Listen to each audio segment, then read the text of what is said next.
They told us it was just another outbreak, a localized cluster, an aggression-based virus, they said. Contained, controlled, no reason to panic. That was 2 weeks ago. Now the world's burning. They call it Strain V, but its real name was erased from every file before the first drop of blood hit the floor. It wasn't born from nature. It was manufactured, created in the shadows of a coming war. World War IV, whispered behind closed doors. Built for the battlefield, designed to turn ordinary men into monsters.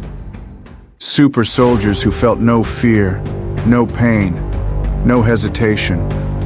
Soldiers who could take a bullet and keep charging, leap farther, strike harder, and never disobey. It was supposed to be the answer to a future no one wanted to admit was coming. But science, when cornered by greed and power, turns cruel. The project's lead scientist, a man named Halverson, tried to stop it. Said it had gone too far. Said the human mind couldn't survive what they were building. But the warlords funding the program, the ones who'd already sold wars before they even happened, didn't care. They needed results, so Halverson was silenced, and the experiments were rushed. A genetically engineered rabies strain, altered to supercharge the brain's survival center, was tested on prisoners of war.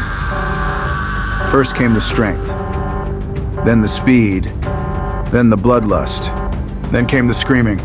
One of them tore through an entire testing unit in less than 5 minutes. By the time the facility went into lockdown, it was already in the ventilation system.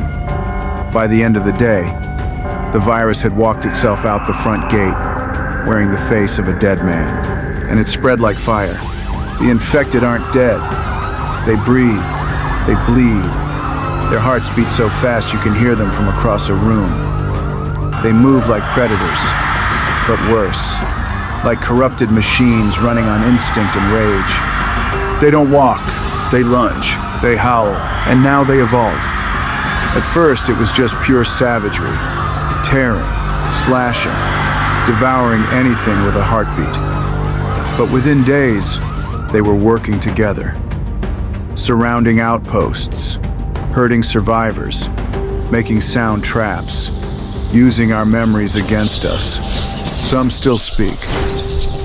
Pieces of their former selves, fragments of speech they used to know. You hear someone call your name in the dark? It's not real. It's bait. They mimic cries, screams, even lullabies. Their voices glitch like corrupted files, replaying what they were before the virus hollowed them out. It's not communication.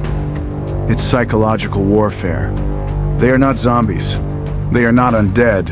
They are what's next. I watched an alpha drag a man out of hiding using nothing but his daughter's voice. He broke down sobbing, ran into the street, and they swarmed him. All I heard was teeth and screaming. That was 4 nights ago. Now it's just me, a flashlight, and the sound of my own breath. I'm hiding in a basement under an abandoned hospital. The generator's dead, food's gone. I don't know what time it is anymore. All I know is they're out there. I hear them pacing above me, clicking their nails on the tile, sniffing the air through the vents. Every few hours I hear footsteps stop outside the door. Last night something knocked, 3 times. Slow, gentle, like it remembered what a knock was supposed to sound like. I didn't answer, but I don't think it left. They're not mindless, they're not broken. They're becoming, and we're not ready. I don't know how much longer I have down here. The air's gone stale. My hands shake when I try to hold the last bit of water steady. And above me, they're still moving, still searching.